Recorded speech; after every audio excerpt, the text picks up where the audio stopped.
Straight up, this is the oddest fight booking that I've ever seen since Gavi Garcia and Yumiko Hara. We have Matthew the Jedi Semelsberger taking on Martin Sano, and if you didn't know, now you know, because Martin Sano is coming into this card at 4-2-1. Out of his last 3 fights, he's lost 2 of them. His last fight was a draw against Diego Herzog, and I'm just going to insert the Bellator clip right now. Gives us back again. You see a lot of inexperience here. Not good when the announcers are saying that. And I went back and I watched so much tape on Martin Sano to get ready for this one, because really, you're taking a dart, you're throwing it at a board, and you're guessing as to who's going to win this one. And when you're guessing with a minus 400 favorite or thereabouts in Matt Semelsberger, that's where this gets tricky. For Martin Sano, and I'm going to throw the tweet up there too, I threw it out there with this record and I said, can anybody logically tell me why he's on this card? Because, look, he hasn't won a fight in years. His last win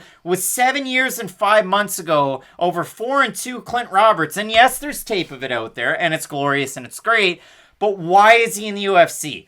The reason why is because Nick Diaz wouldn't come back to the UFC without Martin Sano getting on the card. So that's why he's on this card. Wait, Martin Sano to Nick Diaz is like Tristan Thompson to LeBron James. Like, hey, I'm not coming back unless he's coming with me. To me, he's kind of like the Jacob Malkoun to the Robert Whittaker, or he's like, well, Nick Diaz Academy's own Chris Avila. Remember Chris Avila? And then he was fighting Pretty Boy Taylor. But if we're really focusing in on this fight, I went back and watched a lot of Sano. So again, you look at it, he loses to Dominic Waters, where there's an eye poke in the first 9 seconds of the fight. It's from Waters to Sano. It bloodies up a little bit. They have a halfway competitive fight, but Dominic Waters wins that one overwhelmingly. Then he fights Don Muhammad over with Bellator, and he gets finished quite quickly. And then his last fight, again, against Diego Herzog. Let's really hone in on the Diego Herzog fight. You got a Nick Diaz fighter in Sano taking on American kickboxing's own Herzog. Herzog goes in there hot and heavy in the first round, and quite honestly, I was surprised the fight didn't even get finished. It's a 10-8 for Herzog.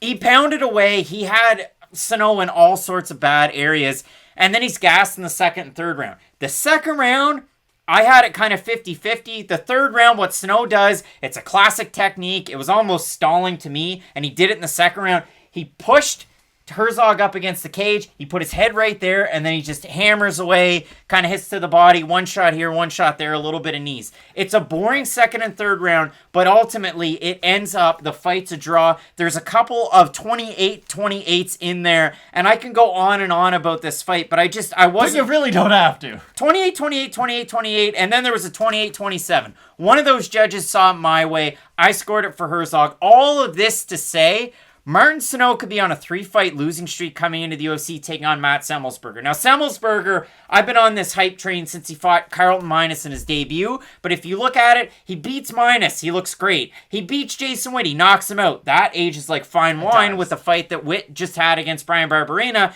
and then he loses to Chaos Williams in a very, very close fight. So that one's close.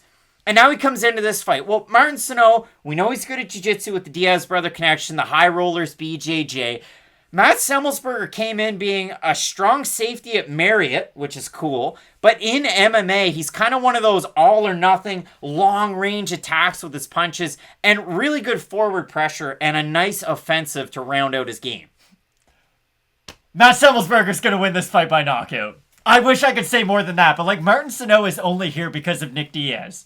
That's it. I'm sorry. It'd be like if Tristan Thompson showed up to the All-Star weekend and he was like, hey, I play with LeBron during the week. Why can't I be here during the weekend? And they're like, no, this is for only the good fighters. Like, Martin Sano should not be taking this spot away from another MMA fighter. That's pretty much the whole point. Martin Sano, the only man to have submitted Jeff Neal that back in 2013. That is a real thing that happened in the world. That's real. Like Vicente Luque beating Thiago Santos. That happened. You think people think about it every day? They don't. But when you go to a party to watch UFC 266, you tell them Craig Allen told me that Vicente Luque beat Thiago Santos. Matt, I look at the odds for this fight, and again, they're silly because for Matthew Semelsberger, he opened a minus 160 favorite. He's a minus 438 average on best fight odds. Sano opened a plus 140. He's a plus 332. And if we look over on Tapology, not a surprise to me, 914 total votes, 97% Semelsberger, 80% by knockout for the 3% that have Sano.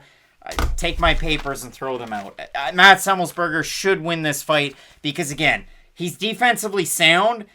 Yeah, he lost a few in his early career, and yes, he has been finished, but he continues to add gains out of crazy 88 MMA. He spent some time at Fit NHB getting ready for his last fight. Obviously, it didn't work out for him, but Tim Means, a main training partner there for that one. If Sano wins, the Diaz Army wins. If you're a Diaz Army fan, you let us know down below in the comments section, because you also have Nick Maximov on this card, and Nick himself, but Matt, both of us going Semelsberger, right?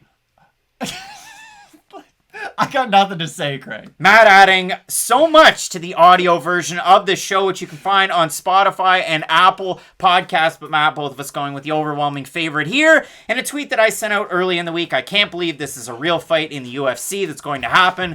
Both going Semelsberger. I can't wait for the rest of this card. We have so many great fights that you're not going to want to miss. Just keep it locked in with Fight Night Picks, as we always say. Let's get into it.